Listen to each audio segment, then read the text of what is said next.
Have you ever felt a sudden wave of relief when your plans were canceled? Or perhaps you have looked at your phone, seen a name flash across the screen, and simply decided, not today, not anymore.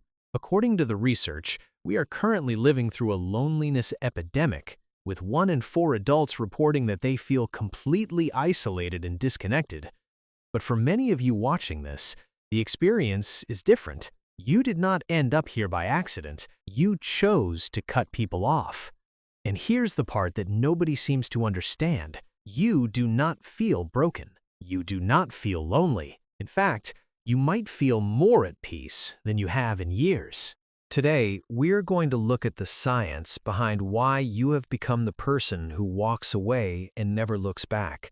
We will explore why your brain might be deleting people from your life as a survival mechanism, and why this silence might actually be the most healthy thing you have ever experienced. Drawing on the Polyvagal Theory of Dr. Stephen Porges, recent studies from Nature Neuroscience, and the legendary Harvard study on happiness, we're going to prove that your desire to disappear isn't a flaw in your character. It is a sophisticated system of data protection. For many of you, this pattern started long before you ever had a cell phone to ignore. You were likely the reliable one, the friend who answered the 2 a.m. call, the family member who kept the peace, the partner who absorbed everyone else's chaos like a sponge. But eventually, a switch flipped. Your brain did not wait for your permission. It simply moved you from social engagement mode into what researchers call a dorsal vagal response. In simple terms, your nervous system entered a state of shutdown. This is not a sign of weakness. It is your biology treating your energy as a finite resource, which it is. The question we have to ask is where your nervous system learned that other people were a threat in the first place. Often, the answer lies in a childhood where you had to learn to read the room before you could even read a book. If you grew up scanning faces the moment someone walked through the door, or sensing a shift in the atmosphere before a single word was spoken, you developed a pattern psychologist Murray Bowen called emotional cutoff.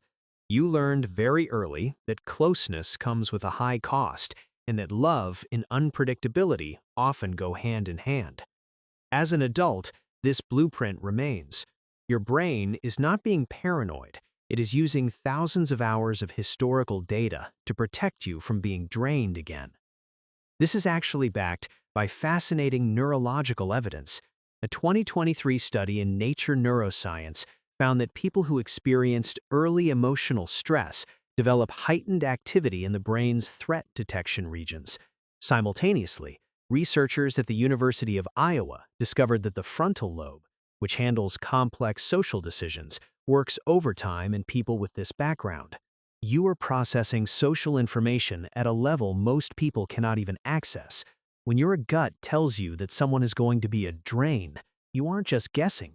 You are spotting a pattern, the conditioned compliments, the love bombing followed by disappearance, the one-sided friendship, before the cycle even completes. However, we have to address the blue ocean of this topic, the part where protection becomes a prison. The Centers for Disease Control reports that prolonged social isolation can increase the risk of heart disease by 29% and stroke by 32%. The danger here is the difference between walls and boundaries. Walls are built from fear. They are indiscriminate and block out the good with the bad. Boundaries, on the other hand, are selective and built from self-awareness. If you cut someone off and felt an immediate sense of peace, that is not isolation. That is data. It is a sign that you are moving toward what we call social recalibration.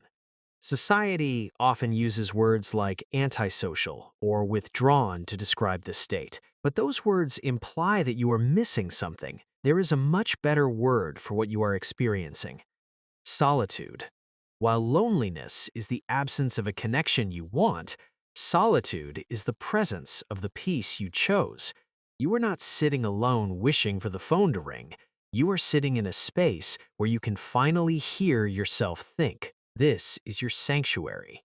As you move forward, the goal is not to fix yourself by letting everyone back in. The Harvard 75-year study on happiness was very clear. It is not the quantity of people in your life that matters, it is the quality. You are not cold or heartless for guarding your energy. You are simply someone who learned the hard way that not everyone deserves access to your peace. Use this period of quiet to recalibrate your radar. Build a life that feels gentle instead of chaotic. You aren't running away from the world.